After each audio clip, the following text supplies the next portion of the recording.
ஆமா, எதுக்காக இதெல்லாம் சொல்லு, சொல்லுன்னு சொல்றல.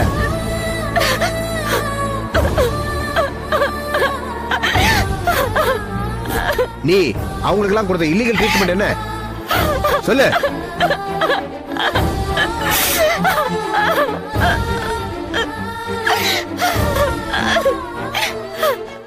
பேசும் ரோஜா.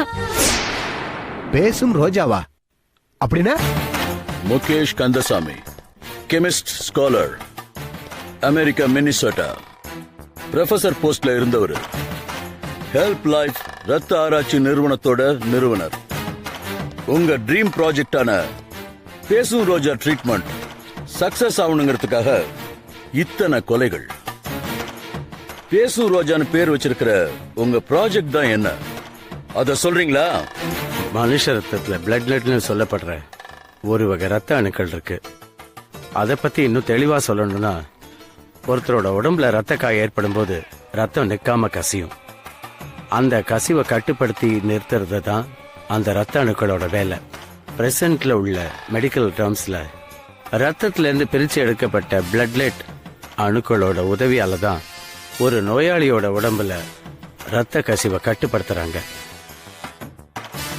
இதுல உள்ள குறைபாடு என்னன்னா, ரத்தத்திலிருந்து பிரிக்கப்பட்ட பிளட்லெட் உடனடியா நோயாளிகளுக்கு பயன்படுத்தப்படணும். இல்லைன்னா அந்த பிளட்லெட்டுங்க அடுத்த சில நிமிஷங்கள்ல இறந்து போயிடும். இந்த குறைபாடு உள்ள காரணத்தினாலதான் பிரசவ காலத்துல நிறைய பெண்கள் அவங்களுக்கு ஏற்படுற ரத்த போக்கை கட்டுப்படுத்த முடியாம இறந்து போயிடுறாங்க. இந்த பிரச்சனை தீர்க்க நான் டூப்ளிகேட் பிளட்லெட்டுகளை உருவாக்கினேன். இயற்கையான பிளட்லெட்டுகள் மனுஷ ரோமத்தை விட 45 மடங்கு மெலிசானது. அதை பீட் பண்ற மாதிரி நான் ஒரு வகையான பாலிமரை வச்சு செயற்கையான பிளட்லெட்டுகளை கண்டுபிடிச்சேன். அதை எலிகளுக்குள்ள இன்ஜெக்ட் பண்ணி பார்த்தேன். நல்லா ஒர்க் அவுட் ஆச்சு. ஆனா மனுஷ உடல்ல செக் பண்றப்ப சர்வதேச மெடிக்கல் கவுன்சில் ஒப்புதல் தரவே இல்லை. அதனால இல்லீகலா ட்ரை பண்ணி பார்க்கறதுன்னு முடிவு பண்ணேன். அனாதைகளா இருக்கிறவங்கள செலக்ட் பண்ண இன்ஜெக்ஷன் மூலமா செயற்கை பிளட்ல அவங்களுக்குள்ள செலுத்தினேன். ஆனா அவங்க உடம்புல இருக்கிற இயற்கையான ரத்த ஓட்டத்தோட என்னோட இந்த செயற்கையான பிளட்லெட்டுகள் கலந்த உடனே ஒவ்வொருத்தருக்கும் ஒவ்வொரு மாதிரியான அலர்ஜி உண்டாச்சு. ஆனா எல்லாருக்கும் காமனான ஒரு ப்ராப்ளம் வருதுன்னு கண்டுபிடிச்சேன். அது என்னன்னா, ஹார்ட் கிட்ட பிளட் வெசல்ஸ் பிளாக் ஆகுதுங்கிற விஷயம். அதுக்காக ஒரு நல்ல டாக்டரை செலக்ட் பண்ணினேன். அவர் தான் டாக்டர் தமிழ்செல்வம். அவர்கிட்ட என்னோட விக்டிம்ஸை ட்ரீட்மெண்ட்டுக்கு அனுப்பினேன்.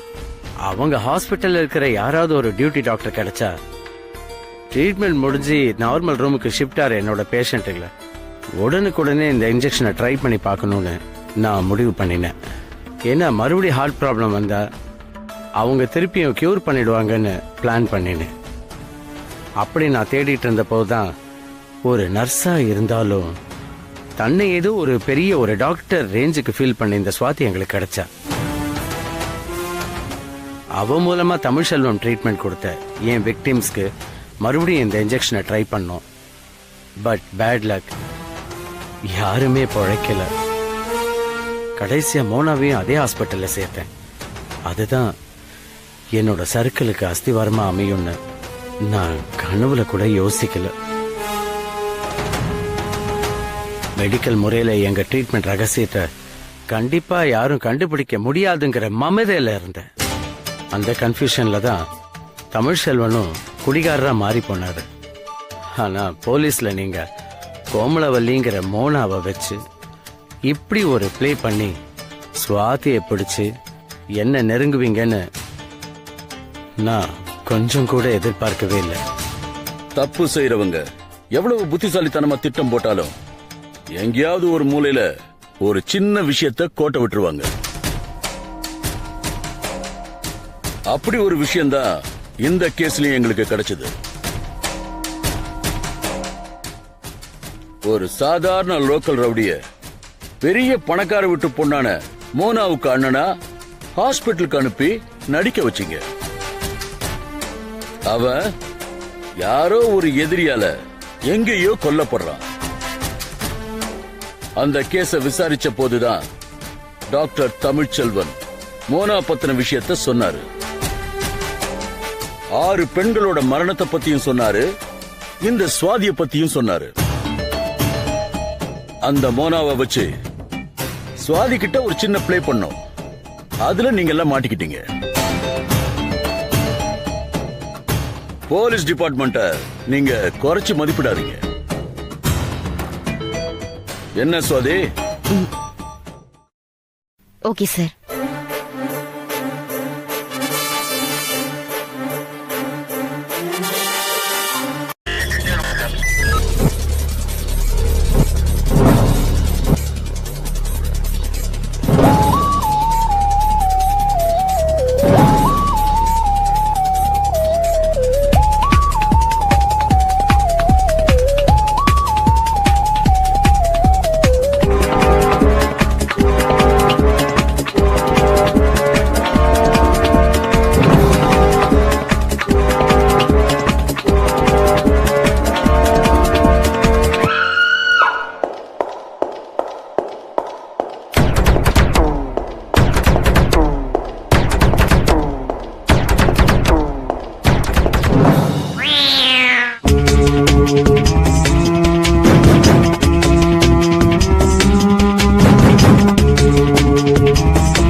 Yeah, we don't want to do anything to scare your children. That's the last thing we want to do.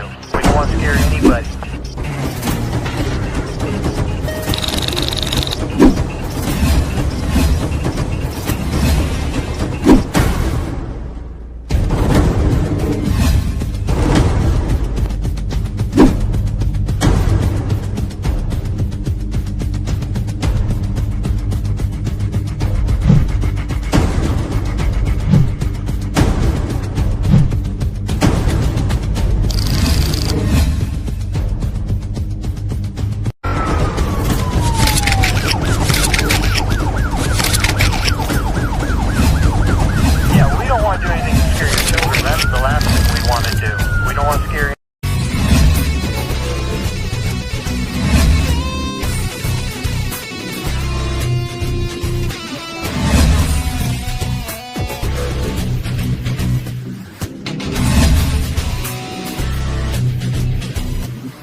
enjoyed this video, kindly like, share, comment, and for further our interesting videos, subscribe our channel below.